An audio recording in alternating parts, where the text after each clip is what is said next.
Saudações, ouvintes do Grande Prêmio, tudo bem com vocês? Estamos aqui para a edição 155 do Padocast, o seu podcast favorito sobre esporte a motor.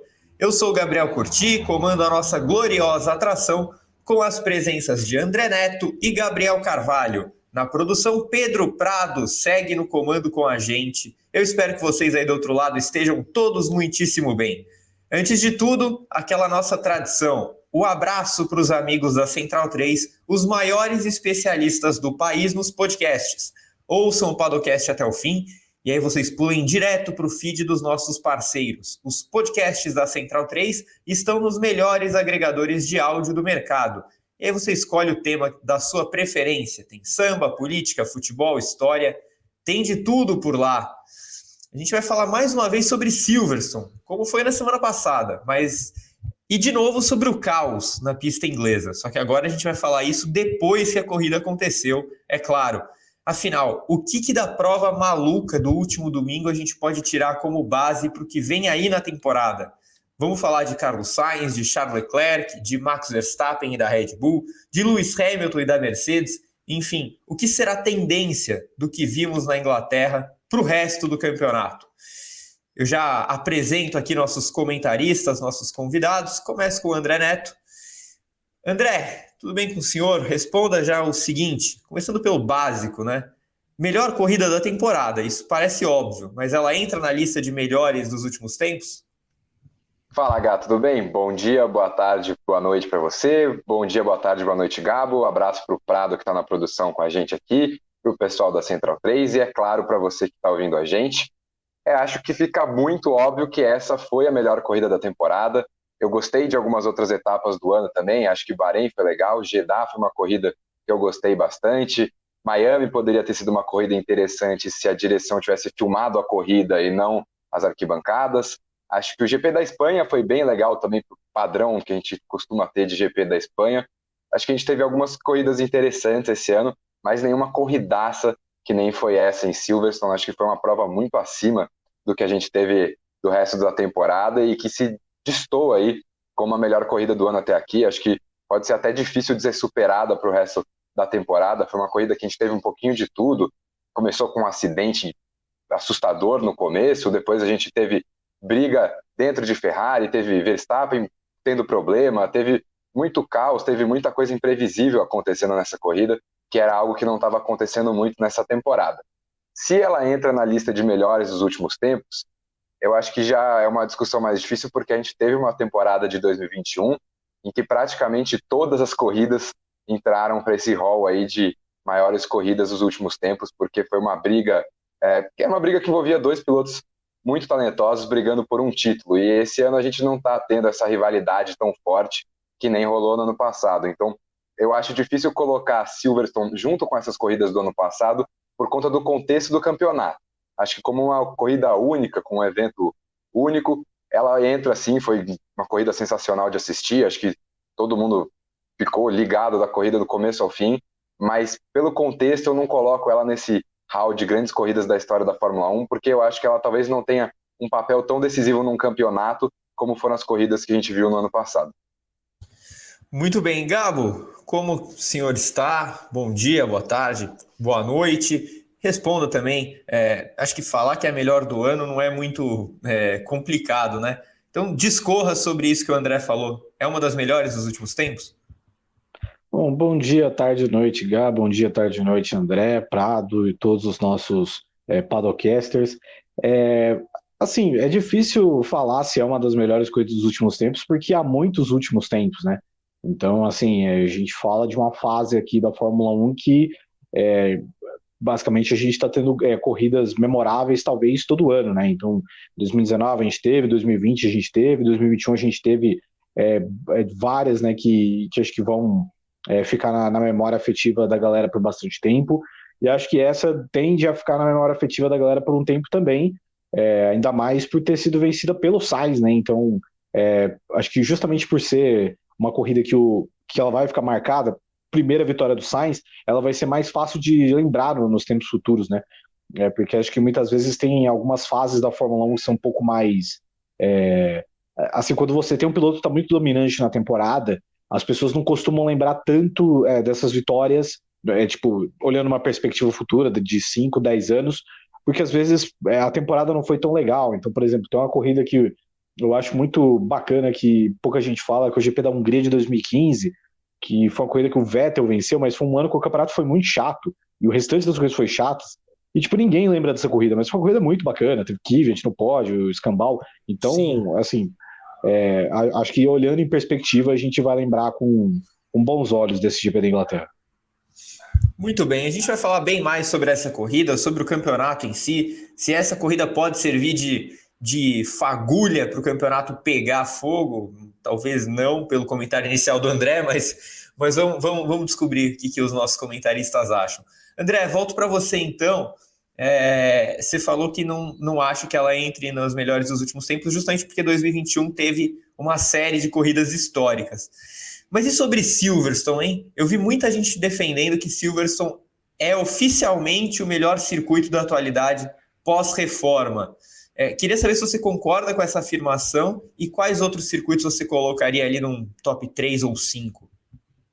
Eu acho que entra assim como um dos melhores circuitos atuais da Fórmula 1. Acho que a gente teve provas recentes aí muito boas, teve aquela chegada do Hamilton com pneu a menos, que acho também que se não envolvesse os problemas da Pirelli ali naquela corrida, que teve mais de um piloto tendo problema com o pneu, o Bottas também teve, o Sainz, se eu não me engano, foram os outros dois, talvez não tivesse sido uma corrida tão interessante quanto acabou sendo pelo drama do Hamilton chegando ali no final com 3 pneus só. Mas a corrida desse ano, a corrida do ano passado foi boa também. Acho que se destoam. Não sei se eu colocaria Silverstone como o melhor circuito. Acho que a gente ainda teve alguns exemplos de que Silverstone de vez em quando pode proporcionar assim umas corridas mais chatinhas, né? O GP do aniversário de 70 anos lá da Fórmula 1 não foi nada muito demais. A corrida sprint também não proporcionou muita coisa lá em Silverstone. Então eu acho que é um circuito que tem proporcionado boas corridas, mas eu não colocaria no topo assim. Ainda acho que Interlagos seja um circuito muito bom. Acho que Monza também deu corridas muito boas para a gente nos últimos anos.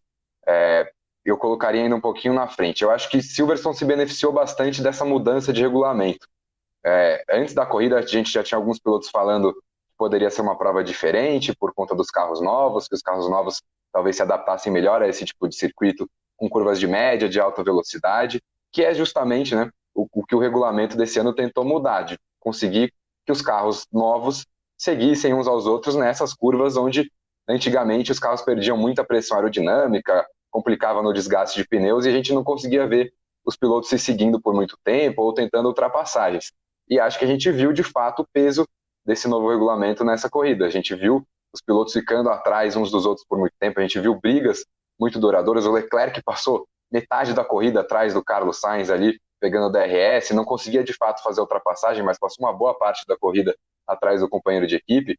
No final da prova a gente viu Hamilton, Pérez, Leclerc, depois o Alonso atrás do Leclerc também, o Norris estava ali atrás, uma fileirinha de carros, que era algo que a gente não costumava ver nessas provas em Silverstone. Normalmente os pilotos abriam 1,5 segundos ali um para o outro, ficava um trenzinho mais distante e a gente tinha muito menos oportunidade de ultrapassagem, de ação na pista, e dessa vez a gente viu manobras em curvas que a gente não costumava ver. Eu acho que a briga do Pérez com o Hamilton e o Leclerc foi um negócio sensacional, que acho que não seria possível sem o regulamento novo. Acho que isso influenciou bastante. Imagino que se fosse o regulamento antigo, ou o Leclerc até conseguiria segurar esse pessoal, ou o pessoal ia passar muito rápido com o DRS ali na reta. Enfim, o Leclerc não ia ter muita chance de continuar perto. Acho que isso foi algo importante para a gente ter esse GP de Silverstone tão interessante. E outra coisa que não apareceu também nessa corrida foi justamente o porpoising, né? Os kicks. A gente não viu as equipes sofrendo muito com isso. Acho que isso dá uma confiança a mais para os pilotos na hora de brigar ali na pista. Isso dá uma confiança a mais para as equipes também na hora do acerto do carro. E a sensação é que dá que todos os times estão começando a entender e superar esse problema. E em pistas menos acidentadas, com asfalto mais regular, isso está deixando de ser um problema. Acho que foi o que aconteceu na Espanha, acho que agora aconteceu de novo na Inglaterra, e acho que isso ajuda muito também a Mercedes a entrar na briga, e isso ajuda a gente a ter corridas melhores, porque ao invés de 2 equipes brigando pela vitória, a gente acaba tendo 3, com a Mercedes tendo um ritmo de corrida muito forte. Então acho que Silverstone tem mostrado um grande potencial como um dos maiores circuitos da Fórmula 1, não colocaria como o melhor, mas acho que está num top 3, top 5 ali com certeza. Para você, Gabo, Silverstone pós-reforma é a melhor pista da Fórmula 1 e monta aí seu top 3 ou 5. Eu acho que mais importante do que a discussão de se Silverstone é uma das melhores pistas, a melhor pista da Fórmula 1 pós-reforma, é o quanto impactante é que a melhor corrida disparada do ano foi justamente no circuito clássico, no circuito permanente, um circuito que tem uma história gigantesca, não só na Fórmula 1, mas no automobilismo em si, justamente no momento onde a Fórmula 1 corre para se aproximar de grandes centros e realizar corridas em circuitos de rua e etc., né, nessa inspiração que eles estão tomando da Fórmula E, e ao mesmo tempo essas corridas não são necessariamente boas. Então, assim, quando você corre em Baku, por exemplo, você está correndo num grande centro ali do leste europeu, né? Do centro-leste europeu, Miami, Mônaco, enfim, tem essa questão da corrida de rua que é um negócio inacreditável, né? Que a Fórmula 1 está tentando se aproximar disso tudo. E, por exemplo, há quanto tempo a gente vê rumores de desejos da Fórmula 1 de fazer uma corrida de rua em Londres, sabe? Para mim soa absurdo você querer tanto se aproximar desses grandes centros e esquecer onde a Fórmula 1 nasceu e o que é a essência do esporte motor, que na maior parte do tempo são esses autódromos permanentes. Então, Silverstone para mim é uma pista top 3 da Fórmula 1, do mesmo jeito que Interlagos, do mesmo jeito que Monza. E assim, o que essas três pistas têm em comum? São três pistas clássicas, são três pistas com histórias aí superiores a 50 anos de idade, entendeu? Então, assim, obviamente a Fórmula 1 não vai tirar nenhuma lição disso, mas é só uma reflexão interessante, de ao mesmo tempo que a Fórmula 1 está tanto nessa correria de pista de rua, e Jeddah, Baku, e Miami, Las Vegas, e enfim, e aí mais amplos desejos para correr em diversos grandes centros, quando na realidade as corridas boas estão aí, né? Enfim, esse papo de corrida de rua em Londres é um negócio absurdo, do mesmo jeito que eu tenho, enfim, vontade de ofender a família de todo mundo que pede uma corrida no aterro do Flamengo, por exemplo, em vez de Interlagos. Muito bem, muito bem. Compartilho do sentimento. E aí não é nada contra o aterro do Flamengo, nem contra o Rio de Janeiro. Eu amo o Rio de Janeiro, mas Fórmula 1 no Brasil é Interlagos e acho que todos os anos, praticamente, que a Fórmula 1 veio correr em Interlagos provam isso, né? Mas os mais recentes, então, falam por si. O André, falando da corrida em si, né? É difícil a gente falar em justiça no esporte, né? Porque geralmente, pelo menos para mim, né? E justiça é um negócio que sempre me soa muito como houve interferência da arbitragem. Caso não houve, é justo. Aconteceu, é justo. Mas eu queria saber de você, o resultado refletiu o que foram as performances do fim de semana? A vitória do Sainz, o pódio do Pérez e do Hamilton, o Verstappen longe, enfim. Não, e eu acho que isso foi justamente um dos fatores que tornou essa corrida tão legal. Porque se a gente fosse pegar em performance, o Verstappen estava muito à frente. Desde os treinos, ele chegou na classificação como favoritaço na chuva, acabou não acertando na última volta, o Sainz levou uma pole que ele mesmo ficou surpreso. E na corrida, depois que o Verstappen passou o Sainz, a impressão de que dava era que tinha acabado, que ia ser uma corrida sem graça. Que o Verstappen ia rumar para uma vitória tranquila, mais uma seguida aí da Red Bull, seria a 7ª seguida, e aí ia ficar no máximo ali uma discussão de Leclerc e Sainz, para ver quem que ia terminar em segundo e terceiro, e talvez uma aproximação do Hamilton para brigar por um pódio no final da corrida. Era isso que a corrida se encaminhava até o Verstappen passar por cima do pedaço da AlphaTauri ali. Mas acho que foi isso que tornou a corrida tão legal, que misturou tudo. O Sainz não tinha um ritmo de corrida melhor do que o Leclerc estava com meia asa dianteira, né? Tinha um lado que foi inteiro arrancado ali naquele toque com o Pérez, e mesmo assim o Leclerc estava mais rápido. A Red Bull era o carro mais rápido de corrida, o Pérez escalando o pelotão depois na corrida mostrou isso. Inclusive acho que se o Leclerc não segura por tanto tempo o Pérez ali na relargada no final da corrida, acho que o Pérez tinha uma grande chance de sair com a vitória, de roubar essa primeira vitória do Sainz. Acho que a Red Bull tinha um ritmo de corrida melhor, e acho até que a Mercedes tinha um ritmo de corrida melhor do que a Ferrari. Então, a Ferrari acabou saindo com a vitória, talvez uma corrida em que ela fosse o terceiro carro mais veloz em termos de ritmo de corrida, né? Acho que o Leclerc estava na frente do Sainz ainda. Então, o segundo carro da terceira melhor equipe da corrida acabou saindo com a vitória. E acho que esse tipo de corrida em que a gente não tem o melhor carro e o melhor piloto vencendo, acaba ficando marcado, né? A gente lembra a vitória do Ocon, por exemplo, na Hungria, ele não tinha nem o carro mais rápido que o do Vettel, que estava atrás dele ali. O Hamilton estava vindo voando também. Então acho que essas corridas acabam ficando marcantes por conta disso, quando a gente não tem o favorito levando. Então, corridas que o resultado sempre vai de acordo com o desempenho, com quem tinha o melhor carro, com quem era o melhor piloto daquele final de semana, acabam sendo mais chatas porque tem menos imprevisibilidade e porque acaba caindo numa rotina ali da gente sempre ver o melhor carro, o melhor piloto vencendo. E acho que dessa vez em Silverstone a gente teve um Carlos Sainz no final de semana que ele estava bem longe de estar inspirado, uma Ferrari que estava bem longe do seu melhor final de semana, e os dois mesmo assim conseguiram sair com uma vitória bem improvável. E aí, Gabo, refletiu o que a gente viu durante o final de semana, esse pódio, o Leclerc fora dele, o Verstappen longe? Eu acho que justamente por não ter refletido o que era a ordem de forças do fim de semana, que a corrida foi tão boa, né? Acho que a Ferrari, enfim, acabou vacilando bastante com o Leclerc. A gente, obviamente, vai falar um pouco mais disso pela frente, mas eu não achei que, assim, necessariamente refletiu a ordem do fim de semana, até porque a gente está vendo uma questão meio previsível, né, da Fórmula 1 2022, né, em termos de performances, né, com o domínio do Verstappen com a Red Bull e tudo mais, mas acho que foi interessante ver a Mercedes dando um passo de crescimento, né, andando na maior parte das vezes no mesmo ritmo que a Ferrari, e acho que enquanto a Mercedes estiver nesse pique, né, especialmente com o Hamilton, com o Russell a gente não sabe ainda, né, porque, enfim, o Russell, normalmente, está fazendo uma temporada muito boa, uma temporada inclusive melhor que a do Hamilton, mas o Hamilton está há tanto tempo aí disputando coisa grande que eu sinceramente não sei como vai ser a hora que o Russell tiver de disputar toda a corrida ali, quem sabe, com Ferrari, com Red Bull. Tende a ser algo muito interessante, mas acho que a temporada só tem a ganhar enquanto a Mercedes puder crescer e propor um desafio tanto para a Red Bull quanto para a Ferrari. Muito bem, agora a gente vai começar a analisar os pilotos e as equipes, não só em Silverstone, mas também projetando mais para frente no campeonato. André, óbvio que a gente precisa começar falando do Sainz, que foi o cara que fez a pole, venceu a corrida, né? Incrível como falar essas coisas soa como se ele tivesse sido dominante, né? Mas enfim, a gente já sabe que não foi, vocês já falaram que não foi, mas a questão ele tirou o peso das costas de finalmente fazer uma pole. Ele tirou o peso nas costas de finalmente vencer uma corrida. Agora vai? Não sei, Guy, ainda fico com a sensação de que o Leclerc está bem mais adaptado com esse carro da Ferrari para 2022 do que o Sainz.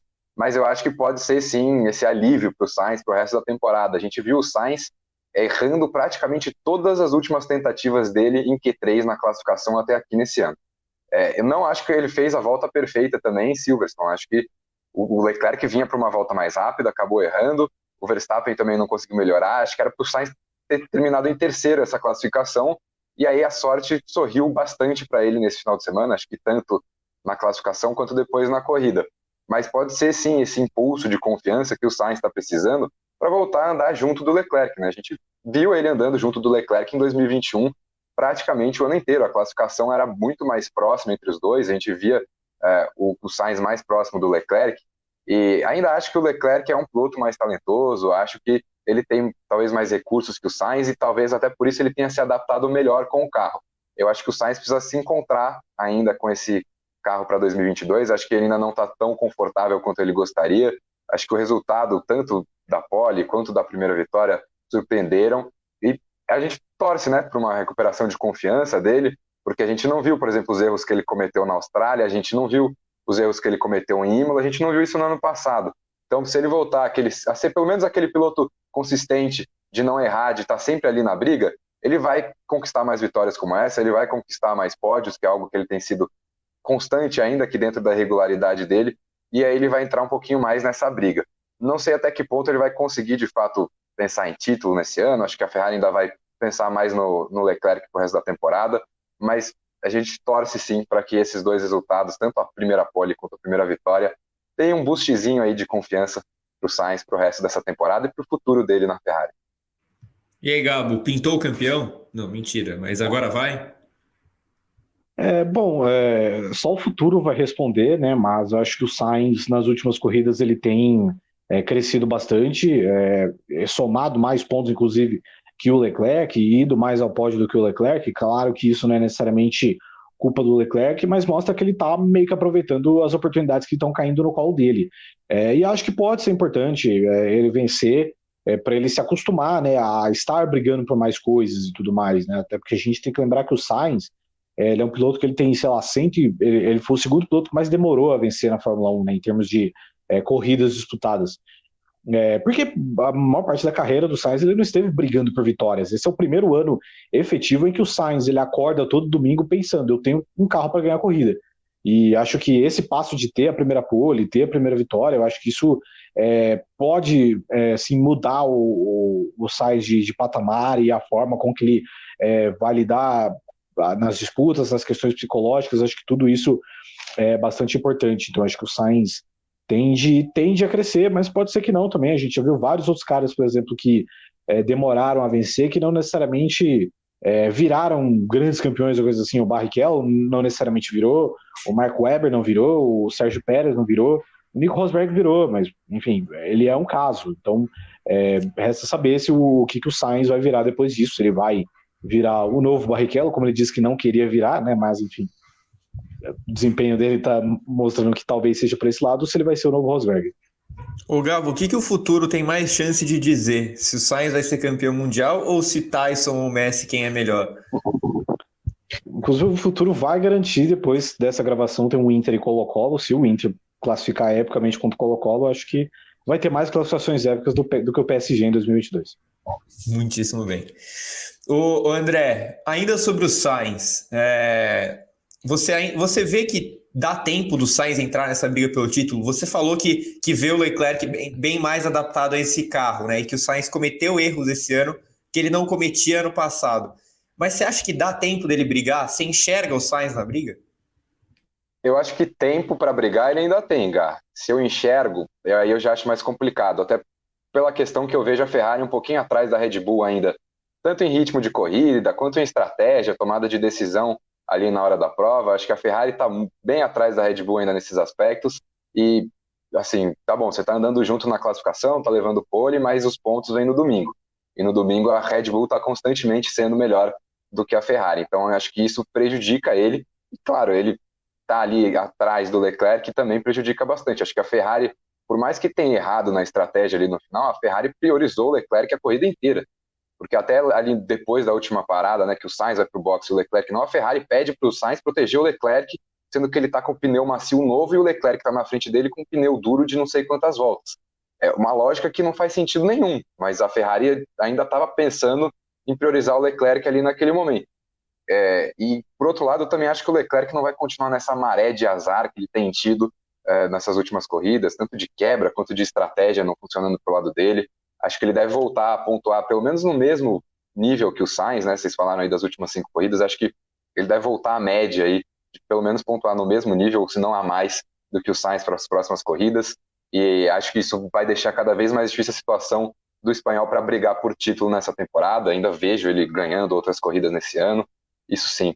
Mas brigar pelo título, acho que precisaria tanto desse boost de confiança que a gente falou agora, dele dar um passo à frente, subir um pouquinho de patamar, quanto da Ferrari também elevar um pouquinho o seu jogo nas corridas no domingo, porque está deixando bastante a desejar.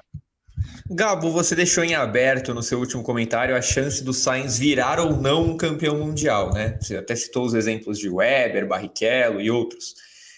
E falando em 2022, ainda há tempo para o Sainz ou você acha ainda mais complicado? Eu acho que não dá tempo, não, porque, sinceramente, eu já não acho que dá tempo nem pro Leclerc, né? Eu acho que a gente chegou na metade da temporada onde o Verstappen ganhou 60% das corridas até aqui, e ele não só venceu, mas ele abriu uma vantagem muito forte, porque ninguém tem a consistência e o domínio do Verstappen nesse ano, né? O Verstappen não tem o que o Hamilton foi para ele no ano passado, e o Hamilton ainda não foi, assim, ainda não teve uma primeira grande metade de campeonato. Ele vai crescer de verdade na segunda, e também mais ou menos, ele tem um ritmo na reta final que é muito mais forte, né? E nesse ano não, nesse ano a gente tem o Verstappen aí de novo com mais, tipo, ele chega praticamente à metade do campeonato com 40 pontos de vantagem para um Pérez, que a gente sabe que a Red Bull não vai deixar ele disputar, 2, ele não tem condição, para o Leclerc, que é um cara que, assim, talvez fosse o hoje dos caras que tem condição mais apropriado, mas ele tem uma equipe que muitas vezes joga contra ele, e o Sainz que só foi a vencer mesmo na 10ª corrida, e ainda está atrás do Leclerc também. Então, tipo, a desvantagem do Verstappen, do Sainz pro Verstappen hoje de 54 pontos. Então, e especialmente porque assim, o Sainz não vai ser o Sainz do GP da Inglaterra todo fim de semana, isso no sentido dele conseguir resultados e vencer, né? Não falando necessariamente em performance, ele não vai vencer toda semana, e o Verstappen não vai ser o Verstappen de Silverstone todo fim de semana, que é o Verstappen que passa em cima de detrito da AlphaTauri e acaba complicando a corrida dele. Não que seja culpa dele, é claro, mas é difícil de pensar que isso vai acontecer toda semana. Então, acho que se o Sainz for virar um candidato forte de verdade, é só se acontecer assim um náufrago do Verstappen nessa segunda metade, ou então para 2023 mesmo. Aí a gente olha para o outro lado do box da Ferrari, André, e vê a imagem do choro, da desolação, do pânico de Charles Leclerc, né? Nas redes sociais, sempre tão ácidas, o pessoal já está falando que o Leclerc está sendo perseguido pela Ferrari, sabotado. Eu queria saber o que você acha sobre isso. A Ferrari esqueceu que o Leclerc existe? Eu acho que faria mais sentido se a Ferrari tivesse sabotado o Leclerc do que o que eles tentaram fazer nessa corrida. Porque eles priorizaram, como eu falei, eles priorizaram o Leclerc. Eles quiseram dar uma chance para o Sainz ali, de tal, vai Sainz, faz esse tempo, faz esse outro, o Sainz não conseguia manter o mesmo ritmo e deixaram o Leclerc passar, né? O Leclerc ganhou a posição do Sainz por ordem de equipe, ele não conseguiu passar o espanhol na pista. E depois disso, a Ferrari achou que era uma boa escolha deixar o Leclerc na pista com pneus duros e achou que o Carlos Sainz com pneus macios ia proteger o companheiro de equipe de Pérez e Hamilton, que vinham atrás com pneus macios, e que ela ia magicamente sair com uma dobradinha com Leclerc e Sainz nas 2 primeiras posições depois daquele safety car do Ocon.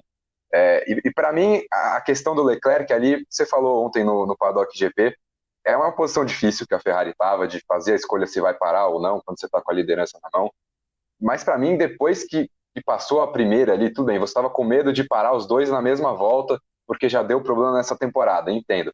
Mas passou a primeira volta e o Leclerc ainda tinha uma vantagem grande ali mesmo atrás do safety car para fazer um pit stop e voltar no meio da briga de novo. E ele tinha um ritmo melhor que o do Sainz, ele tinha um ritmo muito bom, mesmo sem a asa dianteira ali, mesmo com a asa dianteira danificada, ele tinha um ritmo muito bom para parar com aqueles pneus macios, voltar talvez em terceiro ou quarto e brigar pela vitória. Eu acho que a Ferrari tinha mais chances de sair com a dobradinha que eles acharam que eles iam conseguir daquele jeito com o Leclerc de pneu duro e o Sainz de pneu macio. Eles tinham mais chances se tivessem parado o Sainz antes e depois o Leclerc mesmo uma volta depois, do que pela estratégia que eles escolheram. Acho que é muito fácil também a gente falar isso aqui depois que a corrida aconteceu. É que nem para mim você avaliar a substituição de técnico no futebol depois que deu errado. A ideia era uma e aí a execução acabou não acontecendo igual. O problema é que no caso da Ferrari a ideia já não fazia muito sentido, né? A gente olhou ali na hora e falou, cara, o Leclerc não vai conseguir segurar esse pessoal com pneu macio. E aí eu não sei também, o pessoal da engenharia da Ferrari precisa ser internado de achar que o pneu macio ia durar 2 voltas ali só no final da corrida, e o Leclerc depois ia retomar a vantagem muito rápido, porque se eles achavam isso não fazia sentido parar o Sainz também. Então é difícil de compreender as escolhas que a Ferrari fez nessa parte final da corrida. Na minha cabeça ali, a hora que entrou o safety car, eu consigo imaginar o pessoal da Ferrari correndo em círculo, sem saber o que ia fazer, e fez uma coisa com cada piloto, acabou que o Sainz teve a opção melhor e acabou saindo com a vitória. Eu não acho que a Ferrari abandonou o Leclerc, acho que ele continua sendo o plano A da equipe, vai ser até o final da temporada, mas a Ferrari precisa ser mais consistente nas estratégias, e eu acho que o Leclerc também precisa ter uma consciência melhor durante as corridas. Acho que isso é uma coisa que ele está um pouquinho atrás do Sainz, talvez seja a única defeito dele em relação ao companheiro de equipe. Se a gente pensar em Mônaco, por exemplo, o Sainz estava pensando em estratégia de pular direto do pneu de chuva para o pneu de pista seca, e o Leclerc ali meio sempre dependente da equipe, perguntando o que fazer. Acho que o Leclerc precisa entender que não dá para depender tanto da Ferrari e que talvez esteja na hora dele pensar mais as próprias estratégias, porque senão ele vai continuar sofrendo e sendo prejudicado pela própria equipe. Gabo, é desumano o que estão fazendo com o Leclerc?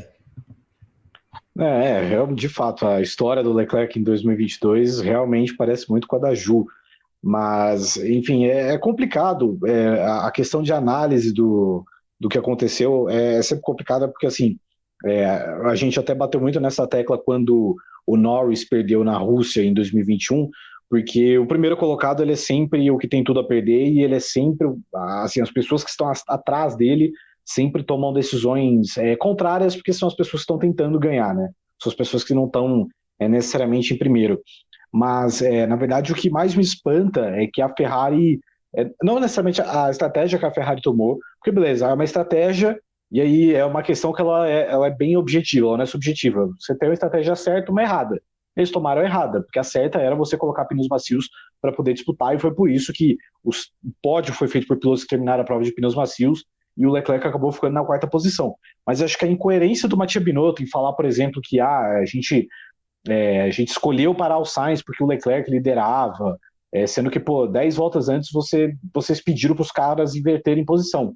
Porque assim, o Leclerc não passou o Sainz em pista, ele ficou esperneando no rádio até acontecer a troca, né? E de você, quem sabe, não desenhar algo que pode ser mais favorável para o piloto que tem uma chance de disputar o título, eu acho que isso é o que fica de pior para a Ferrari, né? Não é nem a questão da estratégia, porque, beleza, estratégia errada, beleza, errou, sabe? A Mercedes errou também em Abu Dhabi no ano passado, mas se o Hamilton vence aquela corrida, ninguém ia falar isso hoje, porque, normalmente, é uma questão muito objetiva e estratégia é aquela coisa, né, cara? Ainda mais quando a gente tá falando de briga por vitória e tal, é um negócio muito complicado. Mas eu acho que a postura da Ferrari, especialmente do Mattia Binotto pós-corrida, é o que deixa a impressão do que aconteceu em Silverstone muito pior do que realmente foi. Muito bem. A próxima pergunta também é sobre o Leclerc. O André, primeiro, eu queria saber se você enxerga o Leclerc ainda como candidato ao título, porque o Gabo já falou que nesse momento, para ele, nem o Leclerc mais é candidato, que o Verstappen já está bem encaminhado. Queria saber se você concorda com isso. E pensando, caso ainda tenha jogo, caso ainda tenha disputa, você acha que o Leclerc sai bem de Silverstone por ter tirado vantagem ou sai péssimo por não ter tirado tudo que ele podia? Eu ainda vejo o Leclerc na briga, sim. Acho que o Verstappen continua sendo favorito, para mim era desde o começo do ano, mas eu vejo o Leclerc na briga. Acho que a diferença é 43 pontos. O Verstappen tirou isso de diferença em relação ao começo da temporada, acho que dá para buscar, sim. Acho que depende muito de uma evolução da Ferrari em ritmo de corrida, em tomada de decisão nesses momentos críticos, que a gente tem vendo constantemente a Ferrari tomar decisões erradas, se contradizer, priorizar o Leclerc no começo da corrida e no final da prova priorizar o Sainz. Então acho que não é uma coisa que depende só do Leclerc. Talento para brigar, todo mundo sabe que ele tem. O carro finalmente está brigando por vitórias, né? Mas de fato precisa de uma evolução da Ferrari, precisa de uma evolução do conjunto. E sobre o caso específico de Silverstone, eu acho que não tem como ele sair se sentindo bem, porque o Verstappen terminou em sétimo por conta de um problema, de uma peça que entrou debaixo do carro dele, e em condições normais isso não aconteceria. Então, era uma chance de maximizar um resultado, de maximizar uma oportunidade que o Leclerc e a Ferrari tinham, que eles não conseguiram maximizar. E do outro lado, a Red Bull vem fazendo isso constantemente, desde o ano passado. Desde a temporada do ano passado, que o Verstappen praticamente só termina em primeiro ou segundo. E nesse ano, praticamente todas as corridas que ele terminou, que ele não abandonou, ele venceu. Tirando agora e tirando o Mônaco, se eu não me engano. São as duas únicas corridas que ele terminou e não venceu. Então, é difícil você enxergar o Verstappen, Red Bull tendo problema. Essa dupla é uma dupla muito forte e a Ferrari precisa entender, né? Acho que isso entra de crítica para o Binotto também. Acho que a parte da mentalidade da Ferrari está muito abaixo. O Binotto fala que não vai brigar por título. E acho que a Ferrari tinha que tratar como a Red Bull tratou no ano passado, que era a grande chance. A gente não sabe quando vai ter outra dessas. Você não pode ter nada garantido na Fórmula 1. E a Ferrari precisava tratar essa temporada, esse campeonato dessa mesma forma. E não vem tratando dessa maneira. E aí você vai perdendo essas oportunidades que vão aparecendo no seu caminho. E, de fato, você vai ficando longe dessa briga pelo título. E aí, Gabo, você já falou que para você o título já está encaminhado para o Verstappen pelo aproveitamento que ele está tendo nessa primeira metade de temporada, pelos pontos que ele já abriu. Mas pensando do lado do Leclerc, qual é o tamanho então dessa decepção que ele tem? E eu vou te fazer então uma outra pergunta, já que você já falou que você vê o Verstappen muito favorito. Se o Leclerc tivesse vencido no domingo, você mudaria de opinião? Mais ou menos, mas assim eu imagino que assim, o Leclerc vencendo no domingo, ele estaria, sei lá, 30 ou 29 pontos atrás do Verstappen, dependendo da volta mais rápida. E assim, eu ainda veria o Verstappen com bastante favoritismo, mas era um cenário reversível. A gente viu o Hamilton também no ano passado estar 33 pontos atrás do Verstappen e igualar a situação.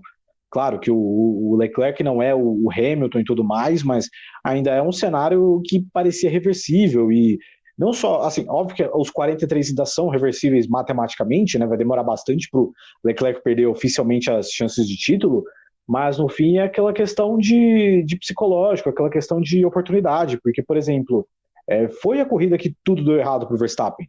Né? Foi a corrida que o Verstappen terminou em sétimo e poderia não ter terminado a corrida ainda, poderia ter terminado abaixo disso. Enfim, se não fossem alguns abandonos, acho que, por exemplo, o Ocon teria condições, quem sabe, de terminar à frente do Verstappen. O Bottas também poderia ter teria essa oportunidade de também chegar à frente do Verstappen, não fosse as falhas de confiabilidade. E além de tudo isso, o Leclerc ele fica fora do pódio, ele fica tipo em quarto, e tipo, é a quinta corrida seguida que o Leclerc está fora do pódio. Então, assim, quando tudo dá errado para a Ferrari, o Verstappen aproveita, e tudo dá errado para o Verstappen, o Leclerc não aproveita, é um sentimento muito ruim, né? Ele descontou 6 pontos no meio de tudo isso. Então, assim, justamente por isso, acho que a vitória em Silverstone, se o Leclerc vencesse, para mim não tiraria esse favoritismo absoluto do Verstappen, mas daria uma moral diferente. Acho que o Leclerc poderia carregar aquilo para chegar nas próximas corridas mais competitivo, né? Enfim, com que cara que o Leclerc vai para a Áustria agora, que é uma pista que, enfim, a gente sabe do histórico da Red Bull lá, a gente sabe do histórico do Verstappen lá. O Verstappen venceu as últimas 3 das últimas 4 edições do GP da Áustria, né? Enfim, e 4 das últimas 6 corridas disputadas no Red Bull Ring. Enfim, é aquela questão, né? A moral do Leclerc vai muito para baixo com esse resultado. Pois é, ô André, falando do Verstappen então, né? Verstappen viveu um dia de cão com o carro danificado, lembrou muito o GP da Hungria do ano passado, né, que ele terminou ali na 9ª colocação, brigando com o Magnussen, foi uma coisa meio dramática, com o Magnussen não, Ele brigou com o Mick. O próprio Mick Schumacher, inclusive. Com o Mick Schumacher, né? Com o Mick Schumacher, exatamente. Magnussen não. E aí ele terminou de forma dramática aquela corrida, mas foi aos pontos. Dessa vez, de novo, o carro todo arrebentado, ele foi para os pontos. Ele tem algo a se preocupar com isso ou ele tem mais que ficar feliz mesmo que ele salvou 6 pontinhos? Não, acho que ele tem que ficar feliz. Até a foto dele que ele tirou com o pedaço de AlphaTauri que entrou embaixo do carro, né? Que era um negócio de tamanho respeitável. Tinha o tamanho de um Yuki Tsunoda, o pedaço de AlphaTauri que entrou embaixo do carro dele ali.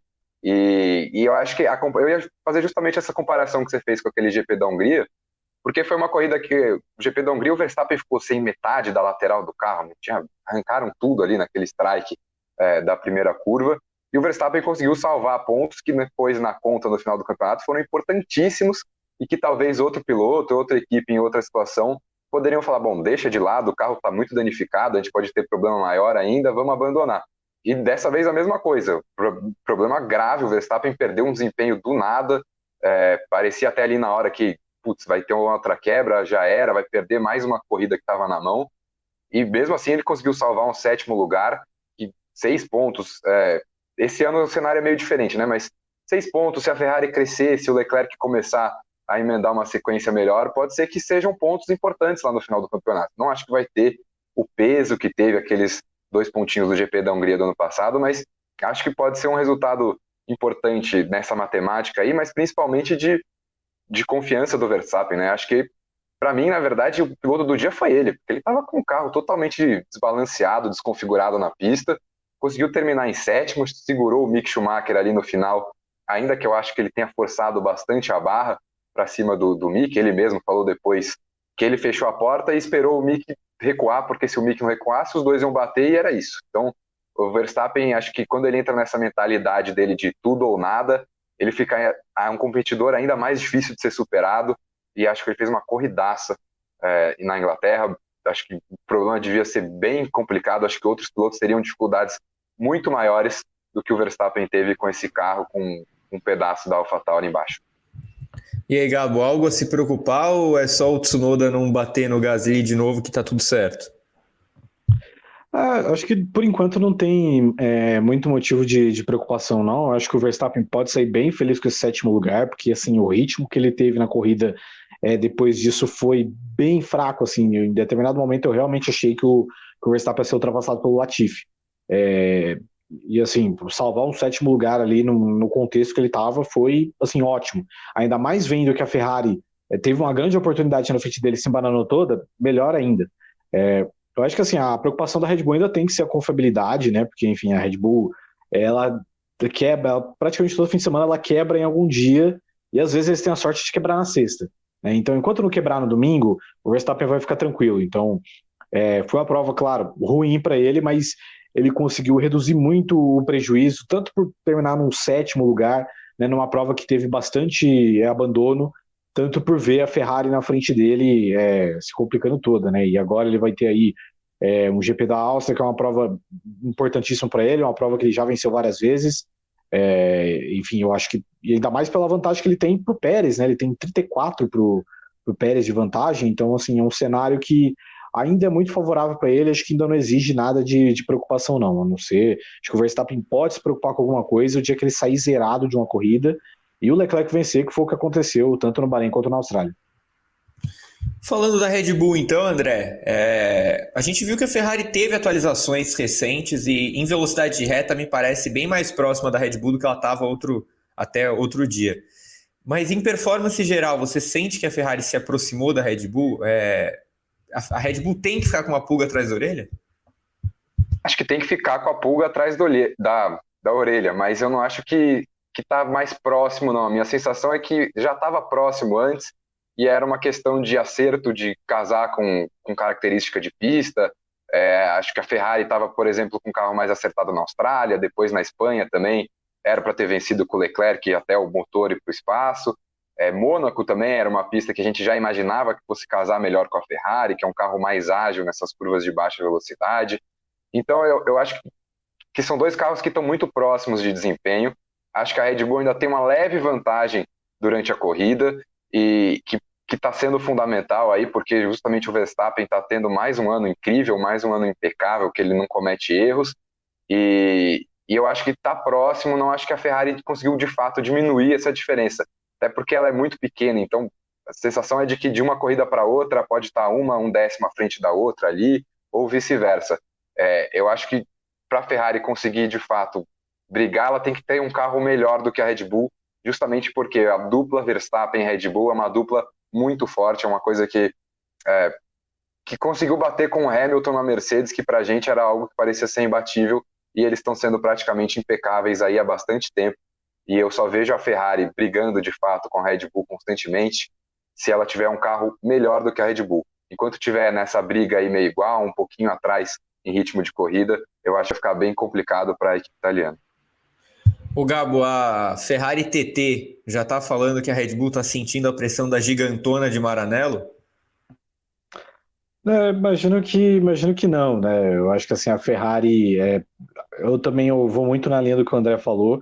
Não acho que a Ferrari necessariamente melhorou tanto em performance. Acho que os dois estão parelhos há muito tempo, tanto que a gente vê a forma com que o Leclerc tem um certo domínio das classificações esse ano, mas o ritmo de corrida da Ferrari, né, um ritmo como o do Verstappen, e é claro, a Ferrari às vezes acaba se prejudicando por diferentes motivos, então isso cria um cenário que deixa a Red Bull muito à frente no campeonato, tanto o mundial de pilotos quanto de construtores. Acho que esse GP, acho que essa vitória na Inglaterra foi muito um contexto assim de algumas coisas deram errado para a Red Bull também, né? Tipo, o Leclerc deu no meio do Pérez na primeira volta, o Verstappen teve que correr com o assoalho danificado a corrida inteira e aquilo deixou a Ferrari um pouco mais livre para sonhar e disputar entre elas essa vitória. Então, o sentimento é mais que justamente as ocasiões que essa corrida proporcionou foi o que deixou a Ferrari numa posição de mais evidência em comparação à Red Bull, mas eu não enxergo necessariamente que foi um salto de qualidade da Ferrari, que a Ferrari está à frente da Red Bull, coisa assim. Para mim o cenário segue muito parelho e o Verstappen ele segue como principal piloto por tudo que ele representa, né? Por tudo que ele anda, tudo que ele tira desse carro. Mas assim, é claro, vão ter dias que a Ferrari vai vencer, a Ferrari vai seguir brigando enquanto ela também não se atrapalha tudo. André, você falou que não vê a Ferrari tendo evoluído tanto assim, mas a Mercedes me parece meio inquestionável que melhorou bastante, né? que tal a octacampeã na Inglaterra? Impressão de que esse carro está entrando nos eixos. Ah, com certeza, né? Acho que a Mercedes estava bem perdida no começo da temporada, até Imola ali, tentando entender o carro, mudando configuração. Era um carro que no começo era mais rápido em curva de baixa, agora é um carro que se dá bem nessas pistas com curvas de média e alta velocidade. E com certeza melhorou bastante. A gente está vendo o Hamilton, o Russell indo para o pódio constantemente. Não está sendo mais uma questão só de dois carros da Red Bull e Ferrari quebraram e aí a gente conseguiu uma vaguinha no pódio. Está sendo algo que está refletindo mais o desempenho da Mercedes em si, e não só uma questão de a gente estava lá para aproveitar a quebra dos rivais. Então, com certeza esse carro evoluiu.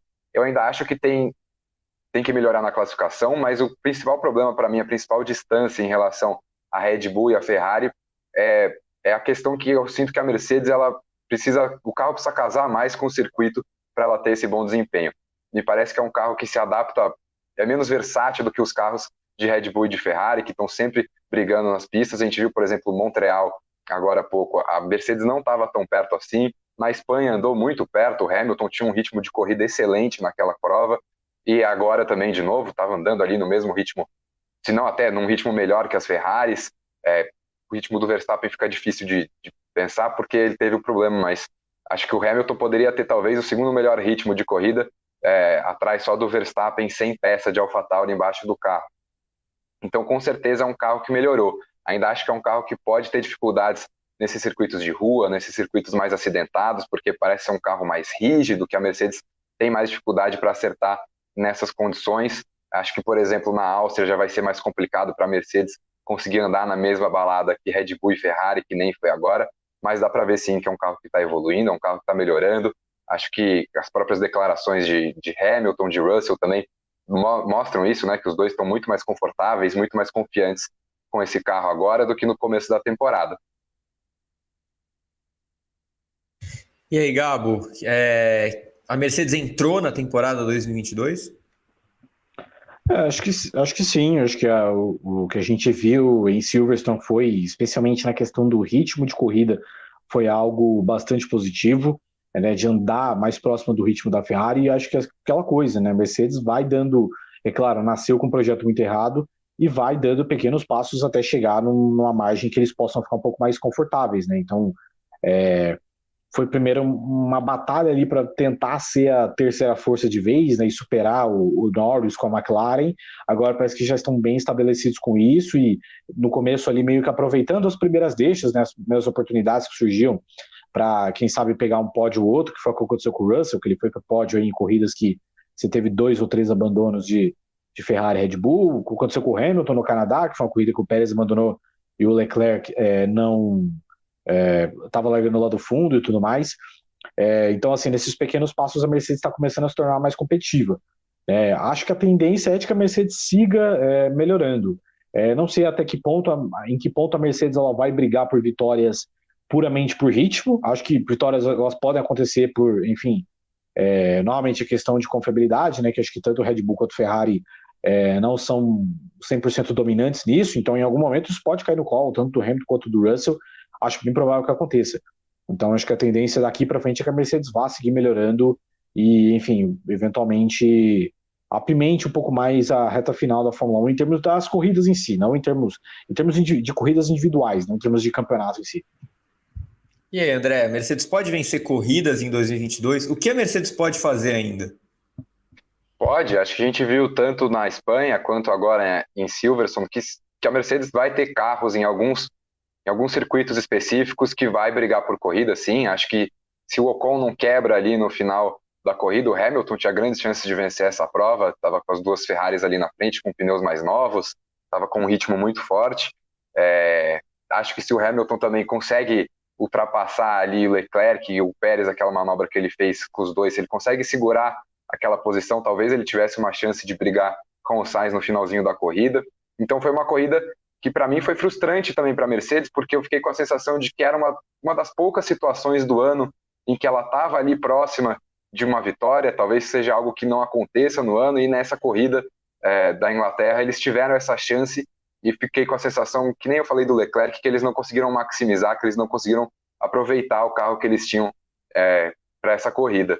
Mas pensando aí para as próximas provas, acho que França, Bélgica, Hungria, acho que essa pode ser uma sequência boa aí para a Mercedes, de circuitos que casam bem com esse estilo do carro, de ser rápido em curvas de média, curvas de alta, em circuitos bem asfaltadinhos, sem regularidade, que o carro não vai ficar chacoalhando demais também. Então, consigo ver, que nem o Gabo falou, a Mercedes brigando em eventos únicos. Acho que brigar por coisas maiores no campeonato vai ser bem difícil. Acho que é um ano que a Mercedes também já deve ter entendido que vai terminar muito provavelmente em terceiro no Mundial de Construtores, e aí tem que continuar crescendo, manter esse crescimento que a gente está vendo nessas primeiras corridas para a próxima temporada. O que vai fazer a Mercedes esse ano, Gabo? Que ainda pode fazer?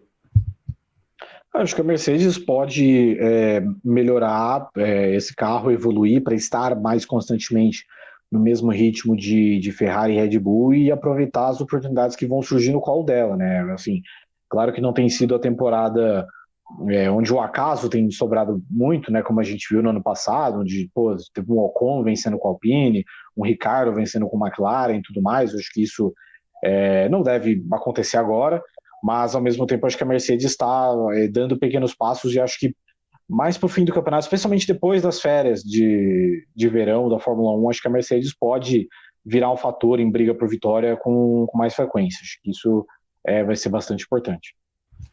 O Gabo, é difícil imaginar Ricciardo vencendo corrida esse ano? Então, não sei, né? Tá aparentando difícil. A gente não sabe do que, né? Acho que se o Ricciardo, sei lá, ele completar uma transferência aí pro V8 Supercars, acho que ele pode vencer uma corrida, né? Corrida dos Campeões já foi esse ano? Já foi em janeiro, né? Uma pena, mas assim, se antecipar a Corrida dos Campeões para dezembro, tem uma chance do Ricciardo ganhar a corrida. Muito bem. Para a gente fechar o nosso programa, então, aquele esquema rapidinho, então, com vocês respondendo. Começa com o André. André, top 3 final do Mundial de Pilotos e top 3 final do Mundial de Construtores. De pilotos eu vou com Max Verstappen, Sérgio Pérez, Charles Leclerc, e de construtores acho que vai ficar do jeito que tá, Red Bull, Ferrari e Mercedes. E aí, Gabo? Eu vou de Verstappen, eu acho que o Leclerc passa, então Verstappen, Leclerc e Pérez, e nos construtores Red Bull, Ferrari e Mercedes. Realmente o pessoal está bem animado com essa continuidade da temporada, achando que o GP da Inglaterra virou tudo de ponta cabeça, como vocês podem perceber. Olha só, a Fórmula 1 segue em modo frenético, com suas 4 corridas em 5 finais de semana de julho, antes de entrar nas férias do meio da temporada. E aí já tem GP da Áustria nesse fim de semana no Red Bull Ring. Como sempre, confiram o noticiário no Grande Prêmio e na GPTV, onde temos a programação em vídeo que não para nunca. No seu agregador favorito de podcast, os melhores programas estarão por lá. Se é fim de semana de Fórmula 1, tem uma centena de edições do Briefing, sexta, sábado, antes e depois da corrida no domingo. Siga o GP2, que é o nosso segundo canal no YouTube, com os vídeos de análises que são diários e entram sempre lá. Agradeço ao André, ao Gabo, ao Prado, aos amigos da Central 3, Gil e a mim. Um beijo para todos vocês e até mais. Tchau.